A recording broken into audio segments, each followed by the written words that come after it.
में हम नूरजहाँ के बारे में अध्ययन करेंगे।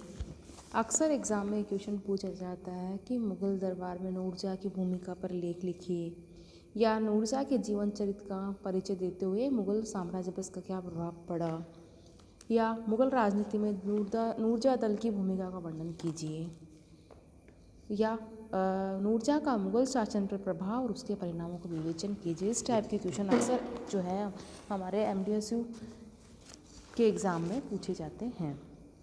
भारत के मध्यकालीन इतिहास में नूरजहाँ का महत्वपूर्ण स्थान है। मध्यकालीन भारत में जिन महिलाओं ने दरबार राजनीति और सांस्कृतिक जीवन को प्रभावित किया, उनमें नूरजहाँ सर्वोपरि है।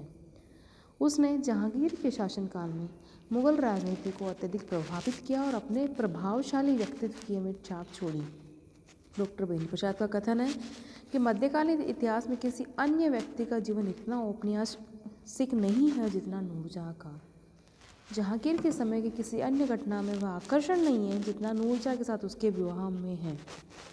नूरजहाँ का आकर्षण तथा प्रभावशाली व्यक्तित्व पूरे 15 वर्षों तक राज्य पर छाया रहा और जहांगीर के दरबार, हरम, सरकार तथा उसके व्यक्तिगत जीवन पर उसका प्रभाव रहा।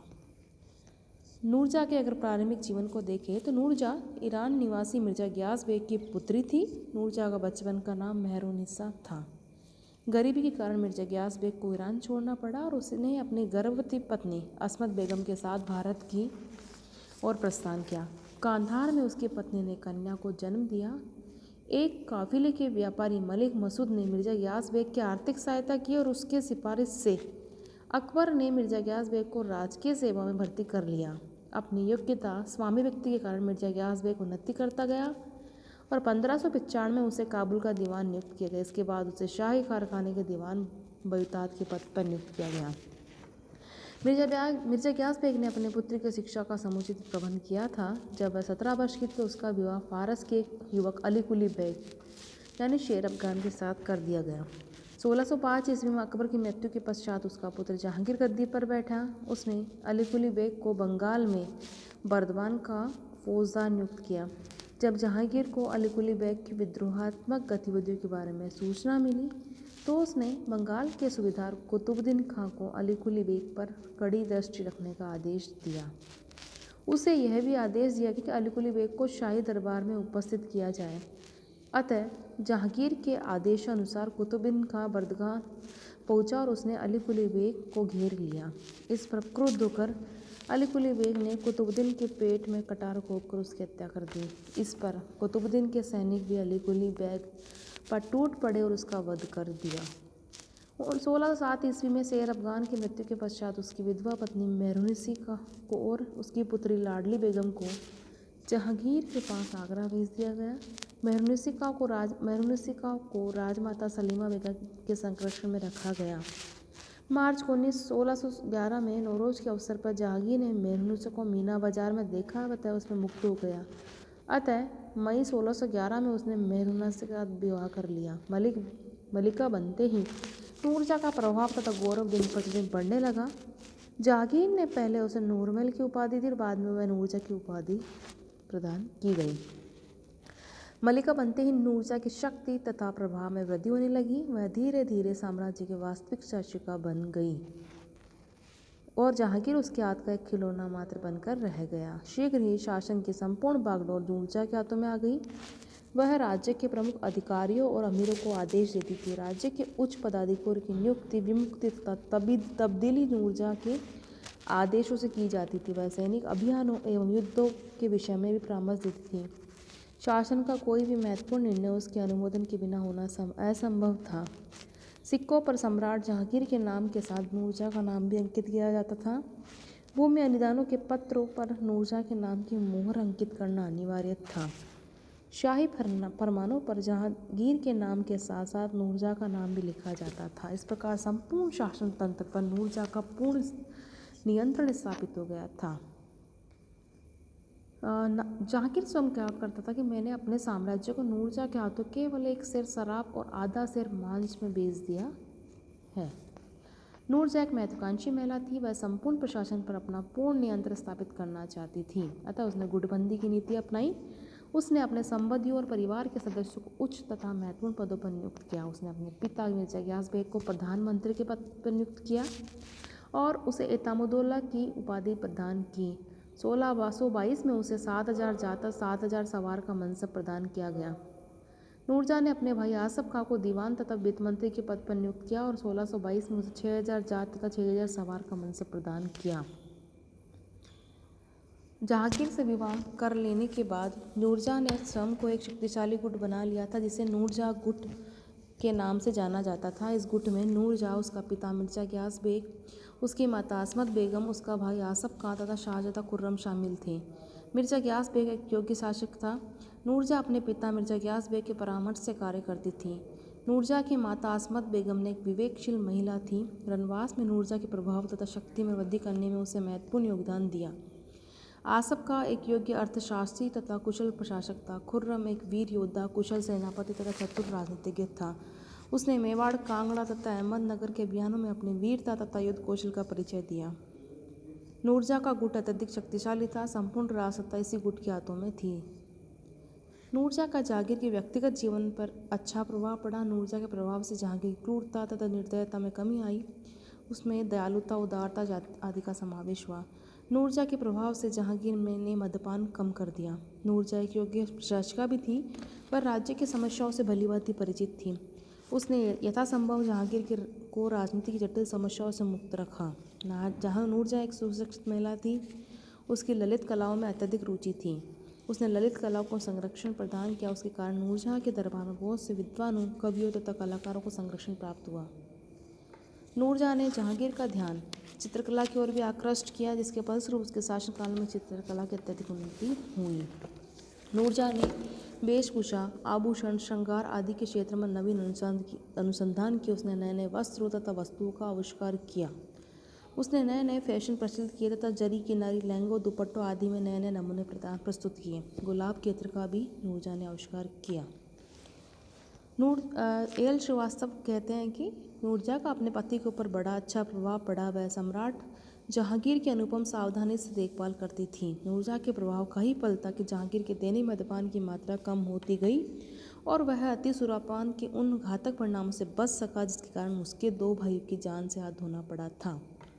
मुगल दरबार की भीभत्स समृद्धि के लिए उसने सफल प्रयत्न किए तथा अपने पति की जान एवं ललित कलाओं की अभिवृद्धि एवं ललित कलाओं की संरक्षण प्रियता का अनुमोदन किया। उसने अमित दान दिए तथा अनेक प्रकार से स्त्री हितों की रक्षा तथा विकास की योजनाएं की। इन मामलों में उसका जहांगीर पर अच्छा प्रभाव पड़ा था। दीन दुखियों पर कला साहित्य के पुजारियों को प्रोत्साहन एवं सहायता मिली। 1620 के पश्चात जहांगीर का स्वास्थ्य गिरने लगा तथा राजसत्ता पूर्ण रूप से नूरजहाँ के हाथों में आ गई। 1621 में नूरजहाँ ने अपनी पुत्री लाडली बेगम का विवाह जहांगीर के सबसे छोटे पुत्र शहरयार से कर दिया। अब नूरजहाँ की सहानुभूति शहरयार के प्रति हो गई और वह खुर्रम यानी शाहजहाँ से घृणा करने लगी। अब वह अपने दामाद शहरयार को जहांगीर का उत्तराधिकारी बनाना चाहती थी। अतः उसने खुर्रम के विरुद्ध जहांगीर के कान भरने शुरू कर दिए। इससे आसफ खां तथा खुर्रम दोनों ही नूरजहाँ से नाराज हो गए।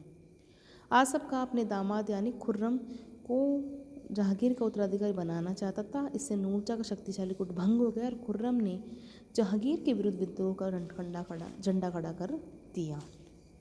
1621 में नूरजहाँ की माता असमत बेगम तथा 1622 में उसके पिता मिर्जा गियास बेगम की मृत्यु हो गई। ये दोनों नूरजहाँ की निरंकुशता एवं महत्वाकांक्षा पर अंकुश रखते थे, परंतु उनकी मृत्यु के बाद नूरजहाँ की महत्वाकांक्षा अनियंत्रित हो गई तथा उसकी निरंकुशता बढ़ गई। अब उसने विरोधी गुट की शक्ति का दमन करने का निश्चय कर लिया। पर राज्य के स्वामिभक्त अमीरों सरदारों को भी संदेह की दृष्टि से देखने लगी। उससे राज्य के योग्य तथा प्रभावशाली अमीर महाबत खां का भी अपमान करना शुरू कर दिया। नूरजहाँ की गुटबंदी का कुप्रभाव भी पड़ा, जिससे कांधार जो है मुगलों के हाथ से निकल गया। ईरान का शासक शाह अब्बास कंधार के दुर्ग पर अधिकार कर लेना चाहता था। 1606 में उसने खुरासात के शासक को कंधार पर आक्रमण करने के लिए उकसाया, परंतु उसे असफलता का मुंह देखना पड़ा। अतः शाह अब्बास ने कूटनीतिक काम लेने का निश्चय किया। उसने 1615, 1616 तथा 1620 में अपने राजदूतों को बहुमूल्य उपहारों के साथ जहांगीर की सेवा में भेजा और यह प्रदर्शित किया कि वह मुगलों के साथ मैत्रीपूर्ण संबंध बनाए रखना चाहता है। अतः जहांगीर कंधार की सुरक्षा के प्रति असावधान हो गया।